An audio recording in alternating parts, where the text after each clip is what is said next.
Hello friends, आपके साथ इस वीडियो में शेयर कर रही हूँ एक बहुत ही इम्पोर्टेंट सर्कुलर जो कि 6 मई को किया गया है issue.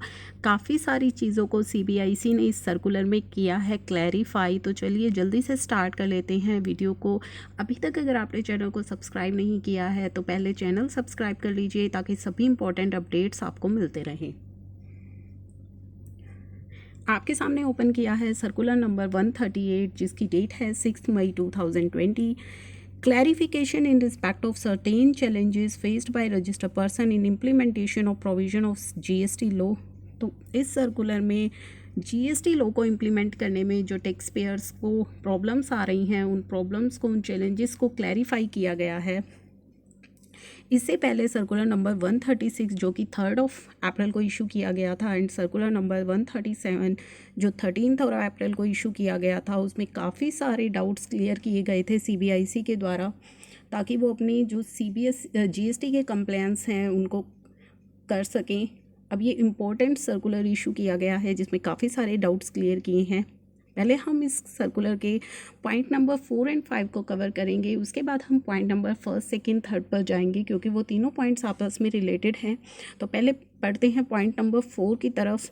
As per notification number 40/2017 तो एक नोटिफिकेशन आई थी 40/2017 जो कि 23 अक्टूबर 2017 को आई थी और उस नोटिफिकेशन में कहा गया था रजिस्टर्ड पर supplier is allowed to supply the goods to a registered recipient जो कि एक मर्चेंट एक्सपोर्टर एट 0.1%। तो यहाँ पे कहा गया था कि एक रजिस्टर्ड पर्सन अगर किसी मर्चेंट एक्सपोर्टर को सप्लाई करता है तो वहाँ पे जो रेट लगेगा जीएसटी का वो 0.1% लगेगा। लेकिन एक कंडीशन भी थी कि the merchant exporter exports the good within 90 days from the date of issue of tax invoice by the registered supplier. तो वो मर्चेंट एक्सपोर्टर, जब उस मर्चेंट एक्सपोर्टर को टैक्स इनवॉइस इशू हो जाएगा तो उस टैक्स इनवॉइस इशू होने के 90 दिन के अंदर अंदर उसे एक्सपोर्ट करना है। इसी जो है कंडीशन पे यहाँ पे जीएसटी 0.1% चार्ज किया जाएगा। तो क्या करना है कि जो वो registered supplier tax invoice issue कर देगा तो उस टैक्स इनवॉइस के 90 दिन के अंदर अंदर मर्चेंट एक्सपोर्टर को वो गुड्स एक्सपोर्ट करने हैं। Request has been made to clarify the provision vis-a-vis the exemption provided by notification number 35/2020 dated 3 अप्रैल 2020। तो यहाँ पे क्लैरिफिकेशन मांगी गई है कि ये जो 90 दिन का एक्सपोर्ट है क्या इसमें कोई राहत दी गई है। तो जो कि नोटिफिकेशन नंबर 35/2020 में जो राहत दी गई है क्या वो इस 90 दिन पर भी अप्लाई होगी। तो यहाँ पे सीबीआईसी ने क्लियर किया है नोटिफिकेशन नंबर जो 35/2020 3 अप्रैल को आई थी, time limit for compliance of any action by any person which fall during the period. कोई भी कंप्लेंस अगर आपका 20 मार्च से 29 जून के बीच में आता है तो उसकी डेट को एक्सटेंड किया गया है 30 जून 2020 तक। और नोटिफिकेशन नंबर जो 40/2017 है जो 23 अक्टूबर को आई थी was issued under the power conferred by section 11। तो ये सेक्शन 11 की पावर को यूज़ करते हुए ये नोटिफिकेशन आई थी 40/2017। तो जो एग्जम्पशन दी गई है इन द नोटिफिकेशन नंबर 35 में is applicable for section 11 as well. तो वो सेक्शन 11 पर भी एप्लीकेबल होती है। तो it is clarified that the requirement of exporting the goods by merchant exporter within 90 days from the date of issue of tax invoice by the registered supplier get extended to 30th June। अगर आपके 90 दिन 20 मार्च से 29 जून के बीच में fall हो रहे हैं तो ये डेट एक्सटेंड हो गई है आपके लिए भी 30 जून 2020 तक। तो ये बहुत इंपॉर्टेंट सीबीआईसी ने क्लैरिफिकेशन दी है। इसी के साथ हम पॉइंट नंबर 5 की क्लैरिफिकेशन को भी देखेंगे। सब rule 3 of rule 45 of CGST rule require furnishing of form GST ITC 04 in respect of goods dispatched to a job worker or received from a job worker during a quarter on or before 25th day of the month succeeding the quarter। तो यहाँ पे rule 45 का सब rule 3 कहता है कि आपको form GST ITC 04 file करना है अगर आप किसी जॉब वर्कर को कोई गुड्स भेजते हैं या रिसीव करते हैं। और ये जो ITC 04 है ये क्वार्टरली फाइल किया जाता है 25th of the month succeeding the quarter. तो उस क्वार्टर एंड के बाद जो मंथ आ रहा है उसकी 25 तक आपको ये फाइल करना होता है। फॉर एग्ज़ाम्पल क्वार्टर एंडिंग मार्च 2020 के लिए जो डेट रहेगी वो रहेगी 25 अप्रैल, यानी कि succeeding 25th of the month succeeding the quarter. तो अगर ये 25 अप्रैल है तो यहाँ पे क्लैरिफिकेशन मांगी गई है। Clarification has been sought as to whether extension of time, जो 35/2020 नोटिफिकेशन में टाइम लिमिट एक्सटेंड की गई है, क्या वो GST ITC 04 पर भी अप्लाई होगी। तो यहाँ पे CBIC ने क्लियर किया है, time limit for complaints of any action by any person which fall during the period, या कोई भी आपका कंप्लेंट्स जो कि 20 मार्च से 29 जून के बीच में आ रहा है, उसकी डेट एक्सटेंड की गई है 30 जून 2020 तक। Where the completion or compliance of such action has not been made within such time. Accordingly, it is clarified that the due date of furnishing GST ITC 04 for the quarter ending March 2020, उसकी भी date extend हो गई है 30 जून 2020 तक। तो काफ़ी बड़ी राहत है ये। अब कवर करते हैं पॉइंट नंबर 1, 2 एंड 3।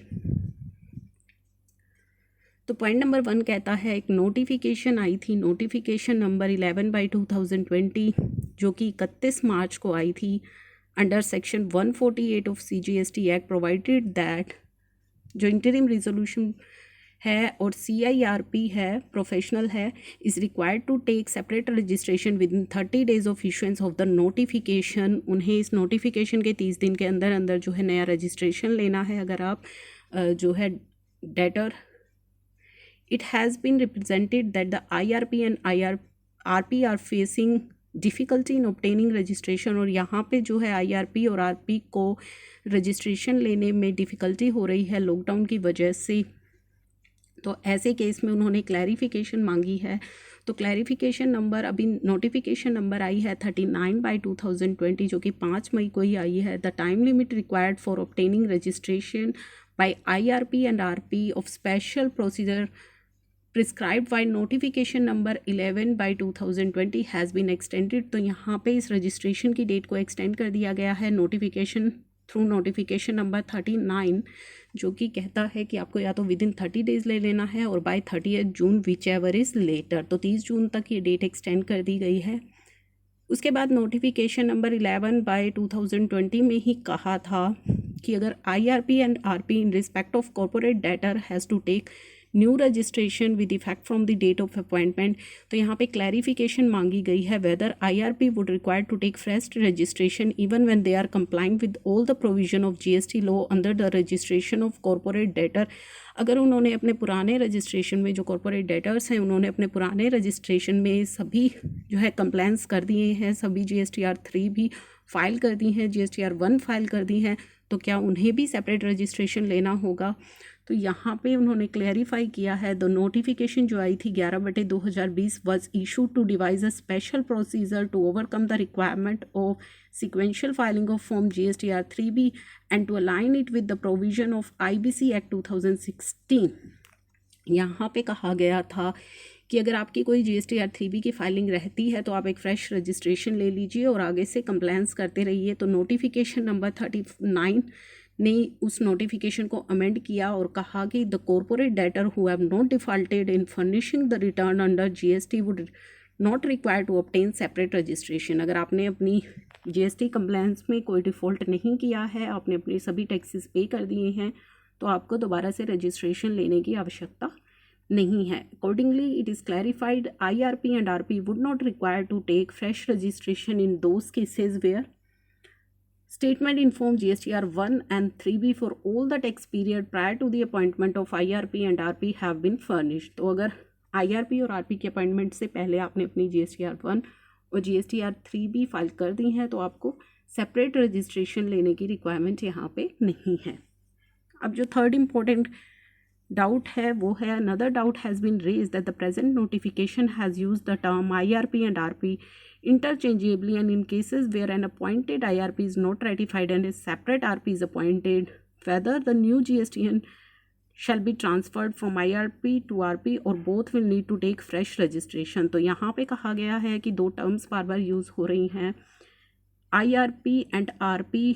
तो यहाँ पे अगर चेंज हो जाता है, मान लीजिए पहले जो इंटरिम RP आपने अपॉइंट किया है बाद में वो चेंज हो जाता है कि तो क्या GST में दोबारा से रजिस्ट्रेशन लेना होगा।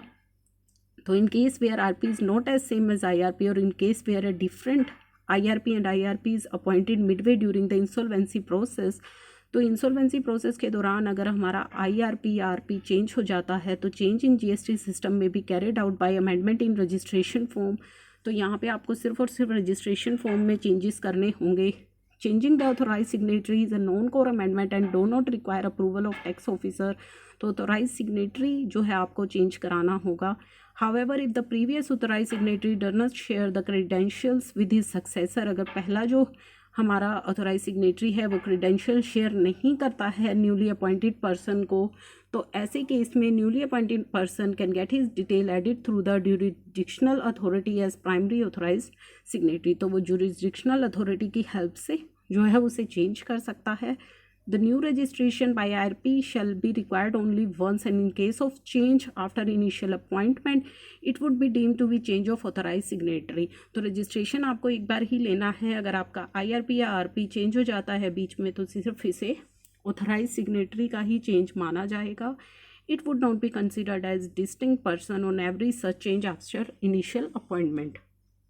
Accordingly, it is clarified such change would need only change of authorised signatory. तो ये चेंज सिर्फ ऑथोराइज सिग्नेटरी का चेंज माना जाएगा, which can be done by authorise signatory of the company who can add IRP RP as a newly authorise signatory, और feeling it can be added by concern jurisdictional officer. तो यहाँ पे जो है authorise signatory का change माना जाएगा, जो कि कंपनी खुद भी कर सकती है, और अगर ऐसा नहीं कर पाती तो जुरिस्डिक्शनल ऑफिसर के थ्रू ये चेंज किया जा सकता है। तो ये थी इंपॉर्टेंट क्लैरिफिकेशन जो CBIC ने किए हैं। हमारे doubts clear. Thank you for watching.